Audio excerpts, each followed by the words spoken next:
primeira referência é de onde se inspira essa lei.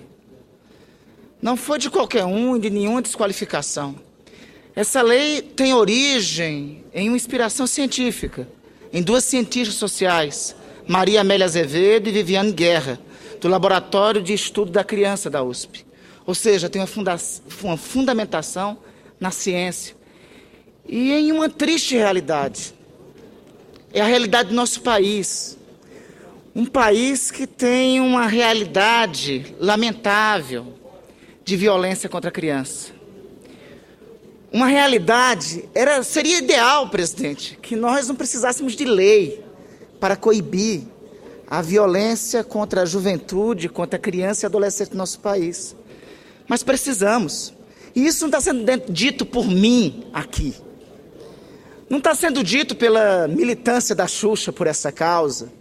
Não está sendo dito por essa exigência que este plenário faz pela aprovação dessa lei. Está sendo dito pelos tristes números e pela violência que é esgarçada, lamentavelmente, no dia a dia, pelos meios de comunicação, pela TV para nós. Está sendo dito por números como este, senhor presidente. 130 mil casos de violação de direitos humanos de crianças e adolescentes, só em 2012. Violação de direitos humanos de crianças e adolescentes. É uma média triste, senhor presidente, senhora ministra, de 355 casos de crianças vítimas de violência em nosso país. É um número que só no ano 2012 nos dá conta de que subiu em 58% em relação a 2011, e eu estou só fazendo o dado que eu tenho aqui, 2012 em relação a 2011. O Disque 100 do Ministério da Justiça recebeu 82.117 ligações. O Disque 100 que foi trazido aqui, o número que foi trazido aqui, o exemplo, teve um aumento de 58% dos casos de 2012 em relação a 2011. Os dados são mais claros, são mais alarmantes. Nós podemos amplificar a dramaticidade desses casos se nós trouxermos alguns números da Secretaria de Direitos Humanos da Presidência da República. Secretária de Direitos Humanos, aliás, temos a felicidade aqui de termos as duas secretárias de Direitos Humanos da Presidência da República, que pode confirmar o que estou dizendo, a minha querida secretária Maria do Rosário, a secretária Ideli. 130.029 casos de violência contra crianças e adolescentes, 10.836 agressões contra crianças e adolescentes, 58% dos casos de violências registrados contra crianças e adolescentes, os agressores são membros da própria família. É por isso, senhor presidente, que é necessário uma legislação quanto essa. Senhor presidente, hoje eu estive na Comissão de Direitos Humanos e foi reclamado aqui, eu inclusive feri uma tradição minha. Eu sou um dos primeiros a defender as prerrogativas. O senador Cristóvão sabe disso? Eu sou um dos primeiros aqui a subir a esta tribuna e a defender as prerrogativas do Senado da República, como casa revisora, e dizer que esta casa não pode aprovar ao supetão os projetos que vêm da Câmara, ou receber os projetos, as medidas provisórias que vêm da Presidência da República e aprovar em primeira mão. Mas hoje, na Comissão de Direitos Humanos, sim, eu utilizei o regimento do Senado e disse que o pedido de vista deveria ser apreciado por aquela Comissão de Direitos Humanos em 1 hora. Eu falei em 1 hora e eu argumentei, senador Cristóvão, 1 hora do regimento interno, porque no caso dessa matéria, A forma do regimento deve ser utilizado porque a forma é secundária em relação ao fato. Eu falei 1 hora e poderia ter pedido. O senador que me antecedeu reclamou dessa meia hora e disse porque foi rasgado o regimento do Senado. Mas o menino Bernardo, não teve sequer esta meia hora ou 1 hora.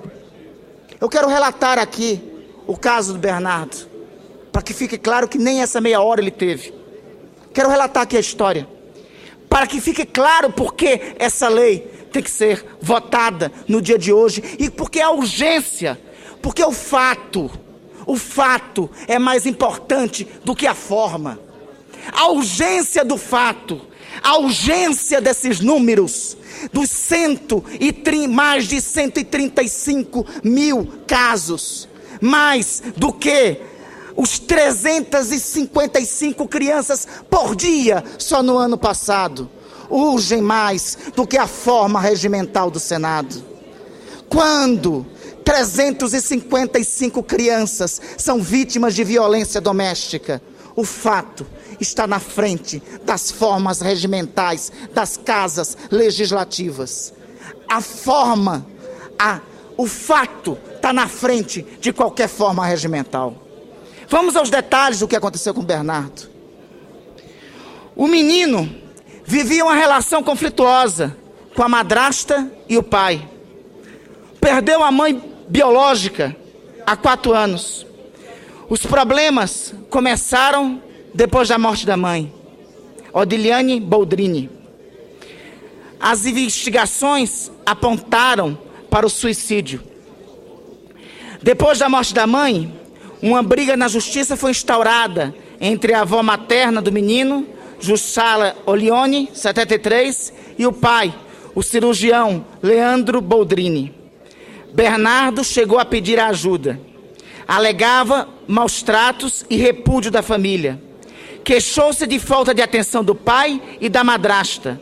Inicialmente procurou o Centro de Defesa da Criança e do Adolescente, órgão ligado à prefeitura, e de lá foi ao Ministério Público por um agente da rede de proteção. Ao Ministério Público, Bernardo disse que não queria mais morar com o pai e a madrasta e indicou 2 famílias com as quais gostaria de ficar. Bernardo relatou detalhes de sua rotina, marcada pela indiferença e pelo desamor na casa em que vivia. Vizinhos relataram à polícia, durante as investigações, que o distrato do pai e da madrasta e o abandono total do menino.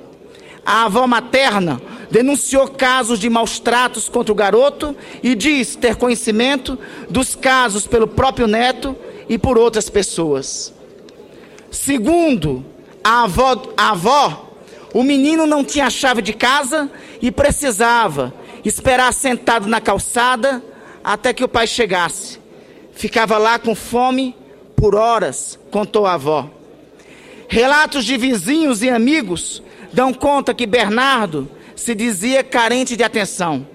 Eles confirmam as afirmações da avó. Embora com todas as evidências, o juiz da Vara da Infância e da Juventude do Fórum de Três Passos, Fernando Vieira dos Santos, determinou que Bernardo continuasse com o pai.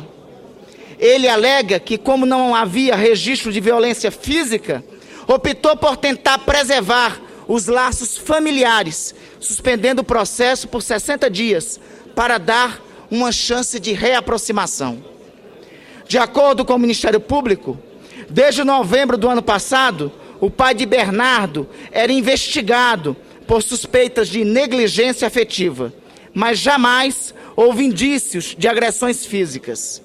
Em janeiro, o garoto foi ouvido pelo órgão e chegou a pedir para morar com outra família. No início do ano, o médico pediu uma segunda chance, com a promessa de que buscaria reatar os laços familiares com o filho. Ele convenceu a justiça a autorizar uma nova experiência. Na época, a avó materna, que mora em Santa Maria, na região central do estado, chegou a se disponibilizar para assumir a guarda.